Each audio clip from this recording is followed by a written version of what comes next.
اتبعوا ما أنزل إليكم من ربكم ولا تتبعوا من دونه. نحمده ونصلي على رسوله الكريم اما بعد فاعوذ بالله من الشيطان الرجيم بسم الله الرحمن الرحيم رب اشرح لي صدري ويسر لي امري واحلل عقدة من لساني يفقهوا قولي. سأصرف عن آياتي الذين يتكبرون في الأرض بغير الحق. ان قریب میں پھیر دوں گا اپنی نشانیوں سے ان لوگوں کو یتکبرون فی الارض بغیر الحق، جو زمین میں بغیر حق کے تکبر کرتے ہیں، خود کو بڑا سمجھتے ہیں، لوگوں کو حقیر سمجھتے ہیں. ایسے لوگوں سے میں حق کو پہچاننے کی صلاحیت چھین لوں گا. میں اپنی نشانیوں سے ان لوگوں کی نگاہیں پھیر دوں گا. یہ ہے تکبر کا سب سے بڑا نقصان کہ انسان کے اندر سے حق کو سمجھنے کی صلاحیت ختم ہو جاتی. جب انسان خود کو بڑی چیز سمجھنے لگتا ہے تو خواہ افراد ہوں یا اقوام ہوں، پھر ان کے اندر اللہ کی نشانیوں کی پہچان ختم ہو جاتی. وَإِن يَرَوْا كُلَّ آيَةٍ لَا يُؤْمِنُوا بِهَا، اور اگر وہ ہر نشانی بھی دیکھ لیں تو اس کو مانیں گے نہیں. اب یہاں پر آپ دیکھیے کہ حال بالکل وہی ہے نا جو قوم فرعون کا تھا. ایک تکبر قوم فرعون نے کیا تھا اور ایک تکبر یہ فاسقین نے کیا تھا. وَإِن يَرَوْا سَبِيلَ الرُّشْدِ لَا يَتَّخِذُوهُ سَبِيلًا، اور اگر وہ بھلائی کا راستہ دیکھیں تو اس کو اختیار نہ کریں گے، اس کو اپنا راستہ نہ بنائیں گے.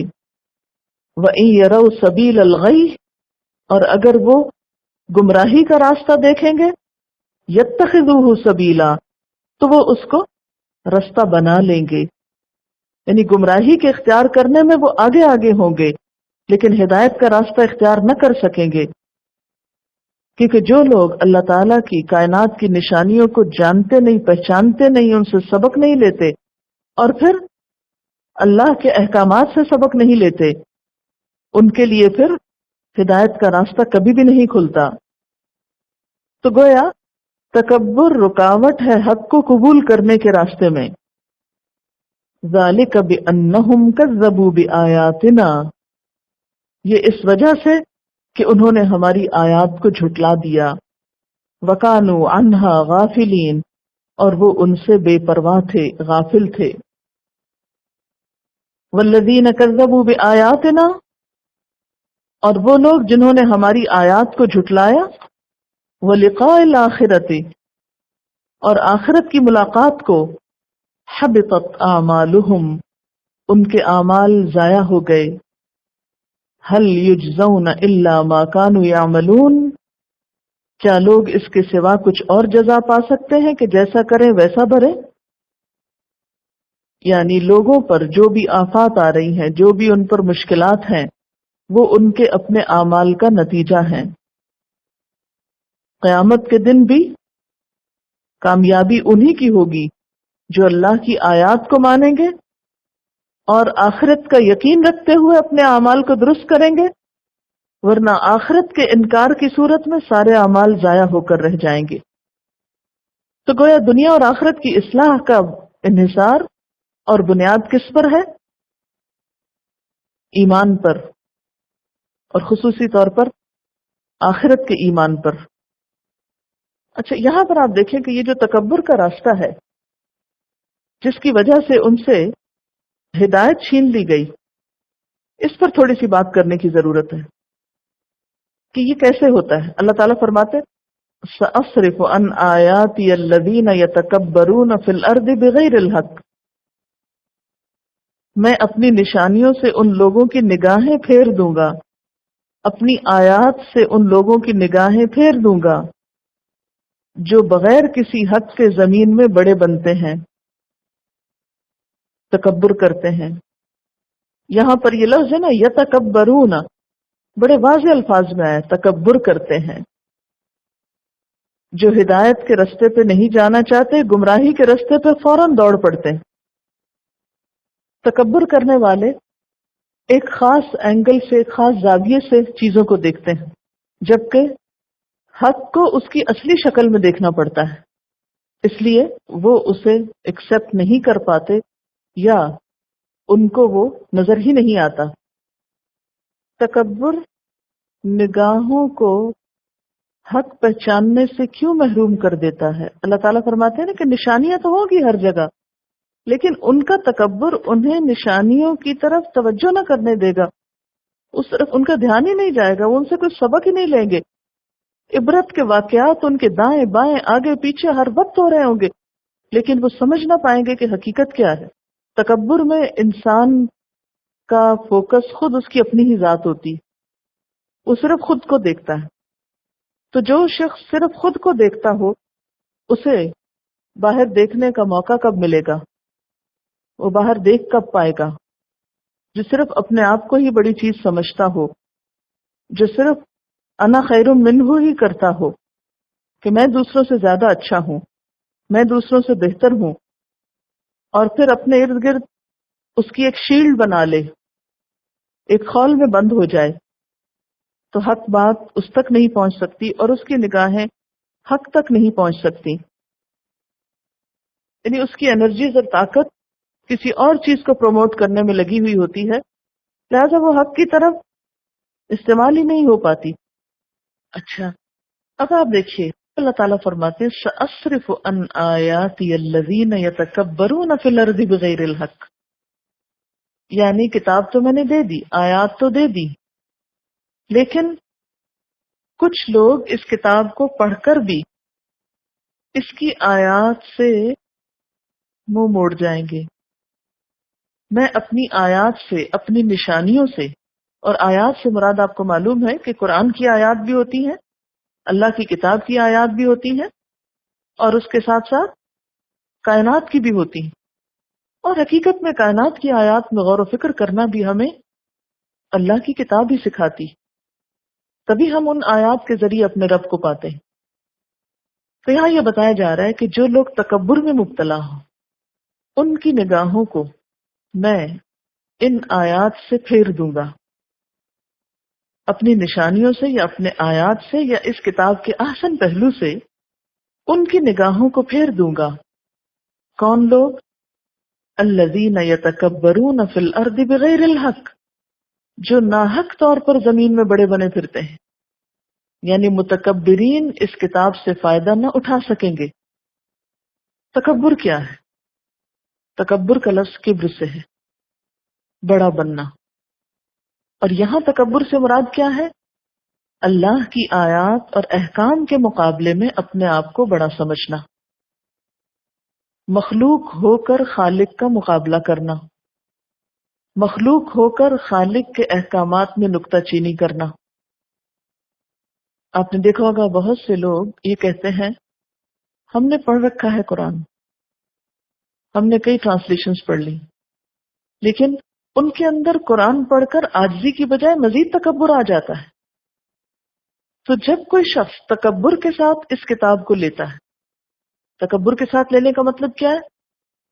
کہ قبولیت والے ذہن کی بجائے اسے اپنی مرضی کے مطابق ڈھالنے کی، یا اپنے خاص نگاہ یا اپنے خاص کلرڈ گلاسز کے ساتھ اس کو پڑھنے کی کوشش کرتا ہے کہ میں اپنے نظریات کو، اپنی سوچوں کو اس کے اوپر کیسے منطبق کر سکوں، ایسے لوگوں کو کتاب کی پھر اصل روح سے فائدہ نہیں ہوتا۔ آپ نے یہ بھی دیکھا ہوگا کہ ہر طرح کے لوگ قرآن سے اپنے مطلب کی آیتیں نکال لیتے ہیں اور ان سے اپنا موقف ثابت کرنے کی کوشش کرتے ہیں۔ تو یہ لوگ کون ہوتے ہیں؟ یہ بھی وہی لوگ ہوتے ہیں جو خالی ذہن ہو کر عاجزی کے ساتھ اللہ کی بات کو بڑا سمجھ کر قبولیت کے لیے نہیں پڑھتے، قبول کرنے کی نیت سے نہیں ان کو سمجھتے۔ وہ کس لیے سمجھتے ہیں ان آیات کو؟ دیکھیے تو قرآن پاک پڑھنے کے بھی کئی مقاصد ہوتے ہیں۔ ایک مقصد کیا ہو سکتا ہے کہ اس سے ہمیں ہدایت ملے، ہمیں کچھ پتہ نہیں، ہم اس سے جاننا چاہتے ہیں، ہم اس سے اپنے عمل کو بدلنا چاہتے ہیں، ہم اس سے روشنی چاہتے ہیں، رہنمائی چاہتے ہیں۔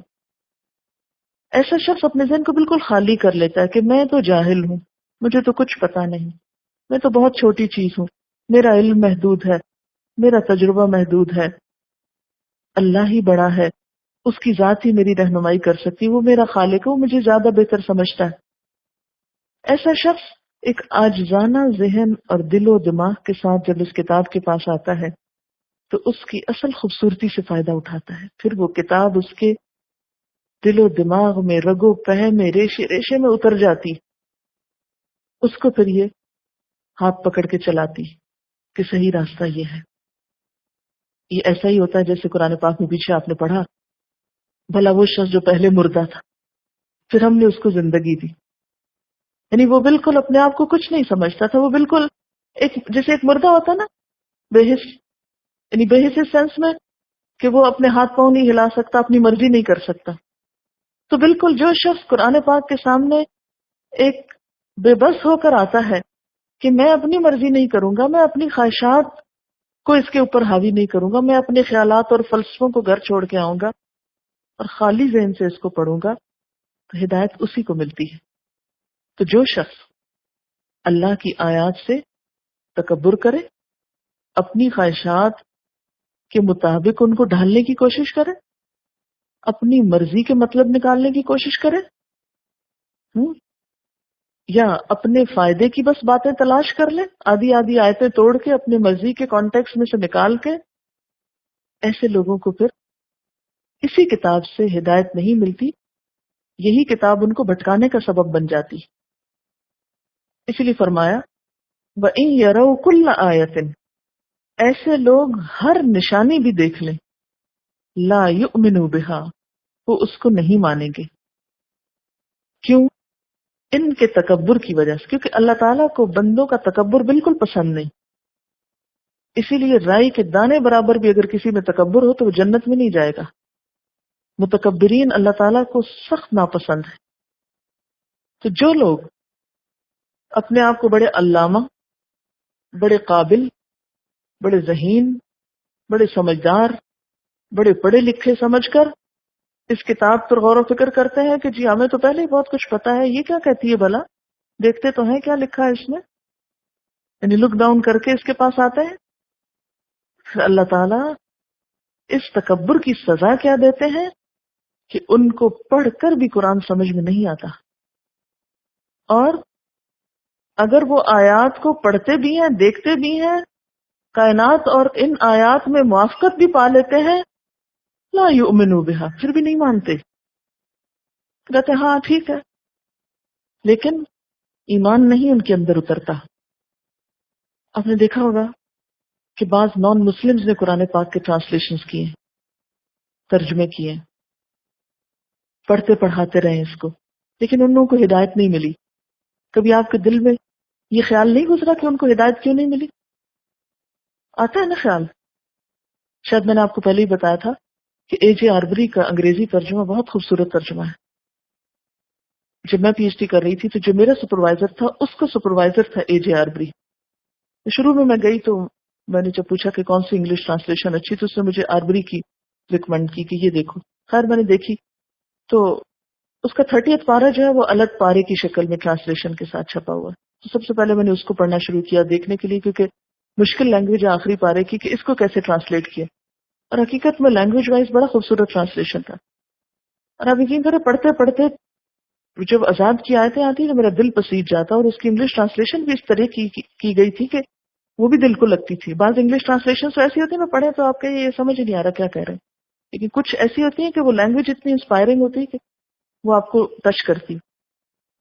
تو میں ہر جگہ روک کے بیٹھ جاتی ہوں، کہتی یا اللہ اس شخص کو کوئی فائدہ نہیں ہوا، اس شخص کے اندر ایمان نہیں آیا، کیسے یہ ترجمہ کرنے کے باوجود ایمان نہیں لایا، کیوں نہیں مسلمان ہوا، کیوں نہیں اس کو ہدایت ملی؟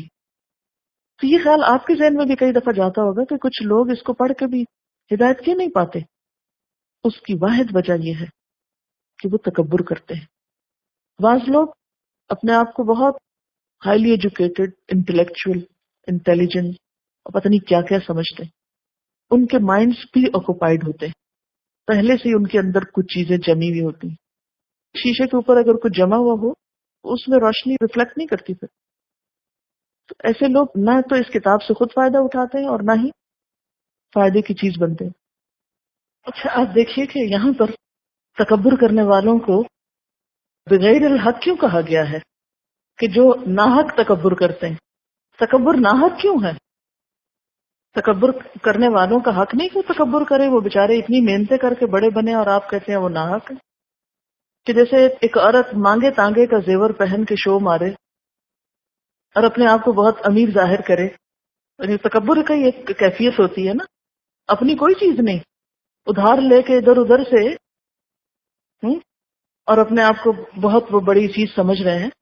تو بالکل اسی طرح نہ تو عقل کسی کی اپنی ہے، نہ زمین کسی کی اپنی ہے، نہ ہی زمین پہ پائی جانے والی مختلف چیزیں جنہیں انہوں نے لے لیا ہے اور اپنا بنا لیا، ان میں سے کچھ بھی ان کا اپنا نہیں.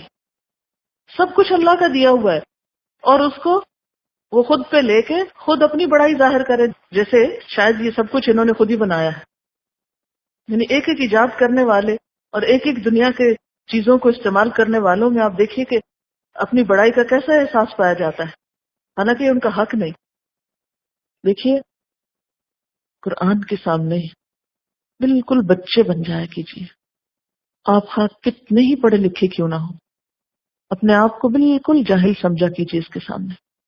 مجھے کچھ نہیں آتا، میں کچھ بھی نہیں جانتا، مجھے تو یہیں سے سیکھنا ہے. اگر کوئی بات سمجھ میں نہ آئے یا آپ کے پچھلے علم سے ٹکرائے تو اس وقت کیا سوچا کیجیے، اس علم میں کوئی غلطی خرابی ہو سکتی ہے، اس کتاب میں نہیں ہے. میرے سمجھنے میں کچھ غلطی ہو سکتی ہے، لیکن سچ تو یہی ہے. آج ہمارے بہت سے مسلمان جب دین کی بات سنتے یا پڑھتے ہیں تو وہ مانتے کیوں نہیں ہیں؟ ہے نا ایسے لوگ ہمارے معاشرے میں کہ اگر آپ ان کو بتائیں یہ قرآن میں لکھا ہوا ہے، یہ اللہ کی بات ہے، تو وہ کیا کرتے ہیں؟ توجہ دیتے نہیں دیتے. وہ سنتے بھی ہیں، سنی انسنی کر جاتے ہیں، پڑھتے بھی ہیں، پڑھ کے ان پڑھ لگتے ہیں، یعنی دینی اعتبار سے. ایسا کیوں ہوتا ہے؟ اس لیے کہ ان کے دل میں ایک طرح سے تکبر ہوتا ہے. وَاتَّخَذَ قَوْمُ مُوسَى مِن بَعْدِهِ مِنْ حُلِيِّهِمْ عِجْلًا جَسَدًا لَهُ خُوَارٌ. وَاتَّخَذَ اور بنا لیا قوم موسیٰ، موسیٰ علیہ السلام کی قوم نے، من بعدہ اس کے بعد، یعنی موسیٰ علیہ السلام کے پہاڑ پر جانے کے بعد، من حلیہم اپنے زیورات سے، اجلن ایک بچڑا، جسدن جس کا ایک جسم تھا، لہو خوار اس کے لیے آواز بھی تھی.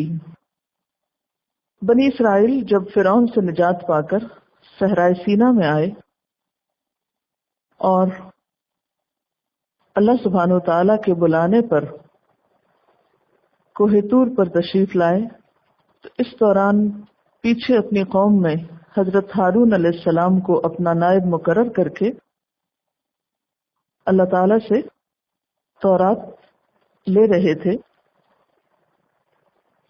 تو اس دوران بنی اسرائیل کے ایک شخص جس کا نام سامری تھا، سین الف میم رے یہ، اس نے سونے کے زیورات اکٹھے کر کے ایک بچڑا تیار کیا، جس میں اس نے جبریل علیہ السلام کی گھوڑے کے سموں کے نیچے کی مٹی بھی جو اس نے سنبھال کر رکھی ہوئی تھی شامل کر دی.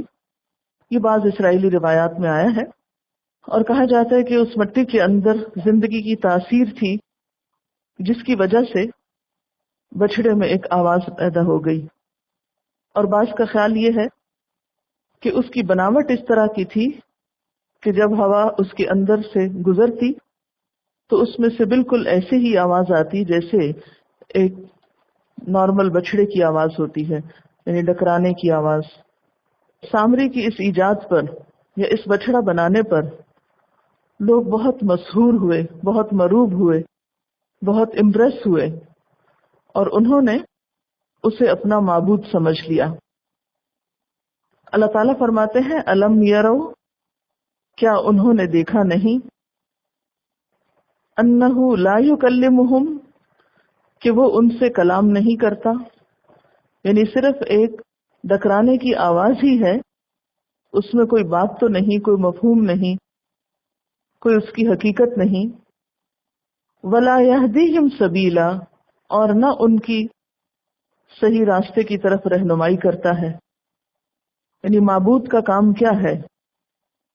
نمبر ایک یہ کہ وہ خود عقل، سمجھ، ہوش و حواس رکھتا ہو، اور نمبر دو یہ کہ وہ مخلوق کی یا اپنے عبادت کرنے والوں کی رہنمائی کا کام کر سکتا ہو، جبکہ اس بچڑے کے اندر یہ دونوں کوالٹیز موجود نہیں تھیں۔ پھر کس طرح ممکن تھا کہ وہ ان کا معبود ہو؟ حقیقی معبود اللہ تعالیٰ ہے، اور اللہ تعالیٰ اپنے بارے میں فرماتے ہیں خلق کل شیء ثم ہدی، اس نے ہر چیز کو بنایا پھر اس کی رہنمائی بھی کی۔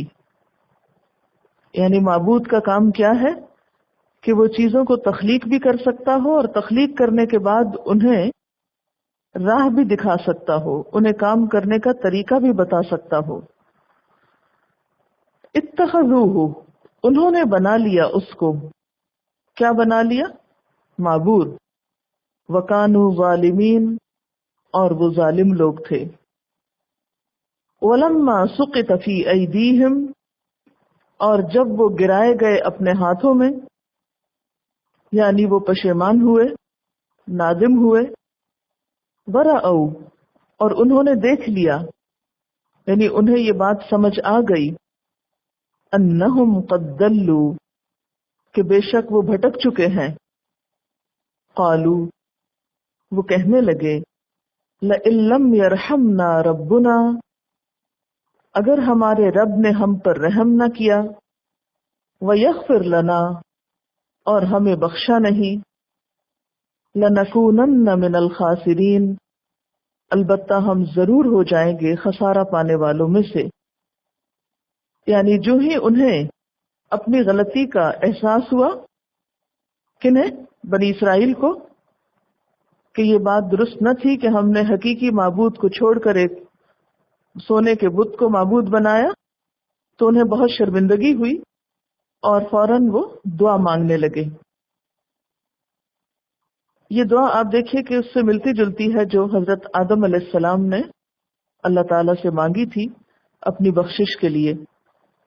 کون سی دعا ہے وہ؟ ربنا ظلمنا انفسنا وان لم تغفر لنا وترحمنا لنکونن من الخاسرین۔ اے ہمارے رب، ہم نے اپنے اوپر ظلم کیا، اب اگر تو نے ہم کو معاف نہ کیا اور ہم پر رحم نہ کیا تو یقیناً ہم خسارہ پانے والوں میں سے ہو جائیں گے۔ اور یہاں کیا ہے؟ لئن لم یرحمنا ربنا ویغفر لنا۔ تو اس سے یہ پتہ چلتا ہے کہ توبہ کے لیے بخشش کے ساتھ ساتھ رحمت کی دعا بھی کرنی چاہیے، کیونکہ اللہ تعالیٰ کی رحمت انسان کی طرف متوجہ ہو تو ہی انسان کی بخشش ہو سکتی ہے۔ وَلَمَّا رَجَعَ مُوسَىٰ إِلَىٰ قَوْمِهِ، اور جب موسیٰ علیہ السلام اپنی قوم کی طرف لوٹے، غضبان اسفا، بہت غصے میں، پچھتاتے ہوئے، افسوس کرتے ہوئے، یعنی کوہ طور سے تورات لے کر جب پلٹے اور اپنی قوم کو بچڑے کی عبادت کرتے ہوئے پایا تو بہت سخت ناراض ہوئے اور بہت افسوس بھی کرتے رہے۔ غضبان جو ہے فعلان کے وزن پر مبالغے کا صیغہ ہے۔ اس سے ملتا جلتا لفظ آپ پیچھے بھی پڑھ چکے ہیں، کون سا؟ رحمان۔ رحم سے رحمان مبالغے کا صیغہ ہے، بہت زیادہ رحم فرمانے والا، اور غضبان بہت زیادہ غضبناک، بہت زیادہ غصے میں۔ قال، بولے، بئس ما خلفتمونی من بعدی، بہت بری جانشینی کی تم لوگوں نے میرے بعد۔ بئس ما، کتنی بری، یعنی بہت ہی بری۔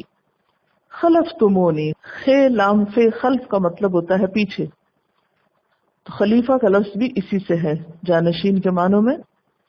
تو تم نے میری بہت بری جانشینی کی، یعنی میرے پیچھے کچھ اچھا کام نہیں کیا۔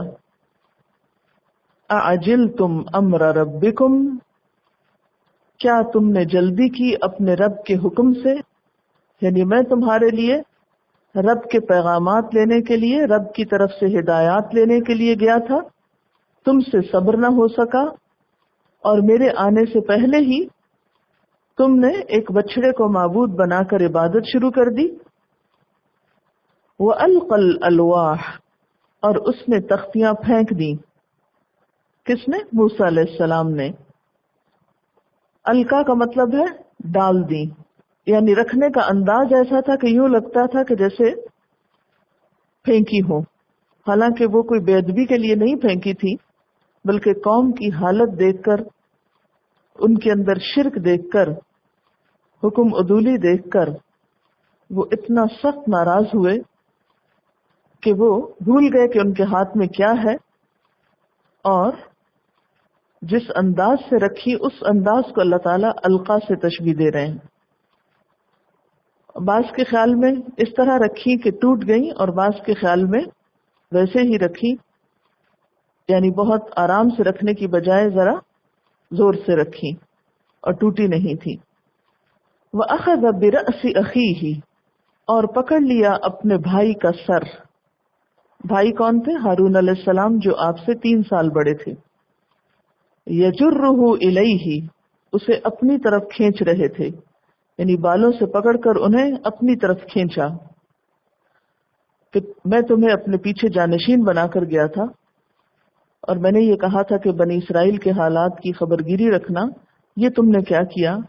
انہیں شرک سے منع کیوں نہیں کیا؟